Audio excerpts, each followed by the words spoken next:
The master Prakash classes YouTube channel आप सभी लोगों का स्वागत करता है।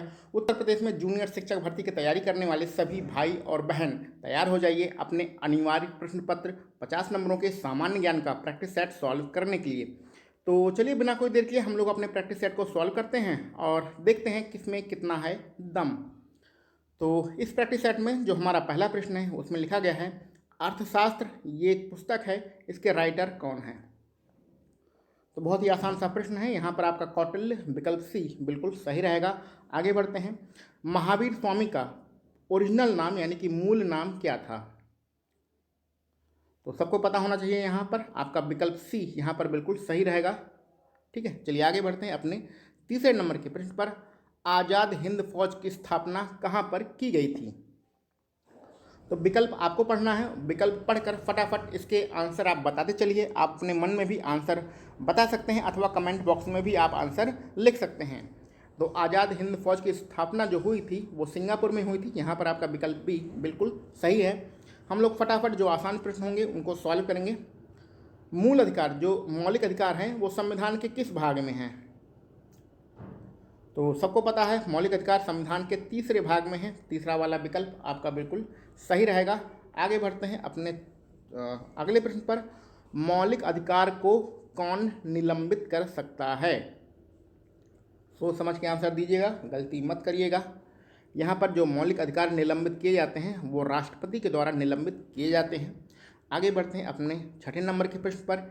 एक अनुसंधान केंद्र है जिसका नाम है औषधीय केंद्रीय औषधि एवं सुगंधित पौधों का अनुसंधान केंद्र।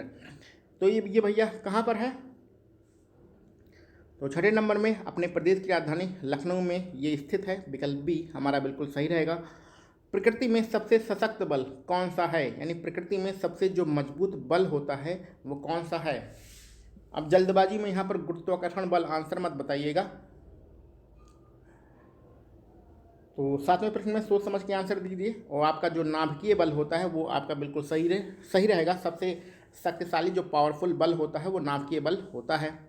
आगे बढ़ते हैं। लेंस किस प्रकार के कांच से बनाया जाता है। तो आठवें नंबर में विकल्प ए फ्लिंट कांच आपका बिल्कुल सही रहेगा। आगे बढ़ते हैं। अंडर 19 का जो वर्ल्ड कप 2020 में हुआ था उसके विजेता कौन हैं। तो यहाँ पर आपका विकल्प बी बांग्लादेश बिल्कुल सही रहेगा। आगे बढ़ते हैं। नील हरित शैवाल इसके बारे में सब लोग जानते ही होंगे। इसका प्रयोग कहाँ पर किया जाता है। तो इन चार विकल्पों में बताना है कि नील हरित शैवाल का प्रयोग कहाँ पर किया जाएगा। और यहाँ पर आपके विकल्प ये बिल्कुल सही रहेगा। धान की खड़ी फसल में नील हरित शैवाल का प्रयोग किया जाता है। आगे बढ़ते हैं अपने 11 नंबर के प्रश्न पर। और ये आज के जो प्रश्न मुझे लग रहे हैं ये आसान ही प्रश्न है। तो फटाफट इन सारे प्रश्नों का आंसर बताते चलिए। इसमें कोई ज़्यादा डिस्कशन करने की ज़रूरत नहीं है। 11 नंबर में लिखा गया है कंप्यूटर में भेजे गए डाटा को हम लोग क्या कहते हैं। तो कंप्यूटर में जो भी डाटा भेजते हैं उसको हम लोग इनपुट कहते हैं। विकल्प बी यहाँ पर सही रहेगा। आगे बढ़ते हैं। राष्ट्रीय ग्रामीण स्वास्थ्य मिशन यह एक योजना है और इसको कब लॉन्च किया गया था। 12 नंबर में आपका विकल्प सी 2005 बिल्कुल सही रहेगा। 13 नंबर पर चलते हैं। वायु प्रदूषण के जैविक सूचक के रूप में किसका प्रयोग किया जाता है। इसको हम लोग ऐसे भी कह सकते हैं कि वायु प्रदूषण का जैविक सूचक जो है वो कौन होता है।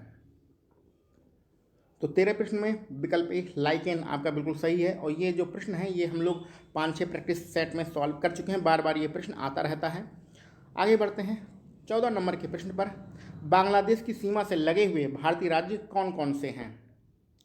तो देखिए इस प्रकार के जब भी आपको प्रश्न मिलें तो वहाँ पर आपका ए बी सी तीनों सही रहता है। इस प्रकार विकल्प डी यहाँ पर बिल्कुल सही रहेगा। लेकिन एक बात आपको कमेंट बॉक्स में लिखनी है। यहाँ पर सिर्फ 3 राज्यों के नाम लिखे गए हैं, मेघालय, पश्चिम बंगाल और असम। इसके अलावा एक बहुत ही महत्वपूर्ण राज्य है जिसकी सीमा बांग्लादेश के साथ लगती है। तो उस राज्य का क्या नाम है ये आपको कमेंट बॉक्स में ज़रूर बताइएगा अगर आपको पता है तो। चलिए आगे बढ़ते हैं 15 नंबर के प्रश्न पर। एक बीज के अंकुरण में कौन सी परिस्थिति महत्वपूर्ण होती है। तो किसी भी बीज के अंकुरण के लिए ये सारी चीज़ें महत्वपूर्ण होती हैं। इस प्रकार आपका विकल्प डी बिल्कुल सही है। आगे बढ़ते हैं अपने अगले प्रश्न पर। एक बहुत ही महत्वपूर्ण योजना है, सबको इसके बारे में पता होना चाहिए।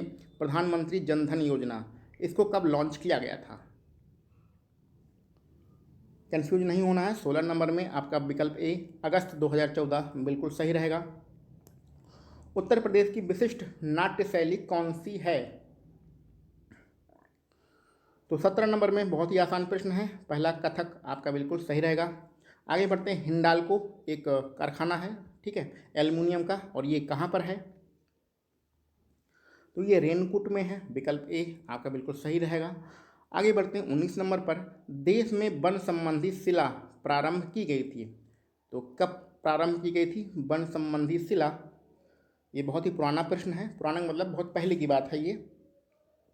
तो 19 नंबर में आपका 1878 विकल्प बी बिल्कुल सही रहेगा।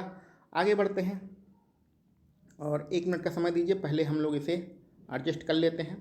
हाँ, उत्तर प्रदेश की जनसंख्या अधिक है, तो आपको बताना है जो उत्तर प्रदेश की जनसंख्या है वो किन देशों से अधिक है।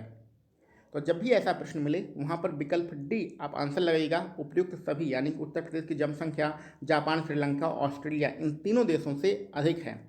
आगे बढ़ते हैं। स्वधार योजना, इसके बारे में आप सभी लोग जानते होंगे, ये किससे संबंधित है? तो ये संबंधित है महिलाओं से, विकल्प सी आपका बिल्कुल सही रहेगा। 22 नंबर चलते हैं। व्यवसाय के अंतर्गत कौन कौन आता है? तो 22 नंबर में सबको पता है ये व्यापार, वाणिज्य, उद्योग, ये सभी आता है, इस प्रकार विकल्प डी बिल्कुल सही रहेगा। तो आज के प्रश्न बहुत ही बढ़िया प्रश्न है, बढ़िया का मतलब थोड़ा आसान है, ज़्यादा दिक्कत नहीं होने वाली है आप सभी लोगों को इनको सॉल्व करते समय। 22 नंबर पर चलते हैं, सॉरी 22 हो चुका है, 23 नंबर पर आगे बढ़ते हैं। भारत भारती ये एक पुरस्कार है और ये किस संस्था के द्वारा दिया जाता है? तो 23 नंबर में आपका जो पहला विकल्प हिंदी संस्थान बिल्कुल सही है। आगे 24 नंबर से आपके रीजनिंग के प्रश्न स्टार्ट होते हैं और रीजनिंग के प्रश्नों में हमें क्या करना है ये सभी आप सभी लोगों को बहुत अच्छे तरीके से पता है, इसलिए इसको हम लोग छोड़ देते हैं। आगे बढ़ते हैं। सारे प्रैक्टिस सेट में आपको बताया जाता है कि रीजनिंग के प्रश्नों के लिए आपको क्या करना है। आप टेलीग्राम चैनल पर जाइएगा, इसको डाउनलोड कर लीजिएगा PDF, उसके बाद आराम से बैठकर ये रीजनिंग के प्रश्नों को सॉल्व करिएगा और इनको कैसे सॉल्व करना है ये सभी आप सभी लोगों को पता है, ठीक है। लगभग सभी प्रैक्टिस सेट में हम लोग ये बताते ही रहते हैं। 32 नंबर चलते हैं। रामकृष्ण मिशन ये एक संस्था है, इस संस्था की स्थापना किसने किया था? 32 नंबर रामकृष्ण मिशन। अब देखिए इस प्रश्न का आंसर आपको कमेंट बॉक्स में बताना है। यहाँ पर बहुत से लोग कन्फ्यूज होंगे। इसका पहला विकल्प रामकृष्ण परमहंस और दूसरा विकल्प स्वामी विवेकानंद। तो विवेकानंद और रामकृष्ण परमहंस, इसमें बहुत लोग कन्फ्यूज होंगे।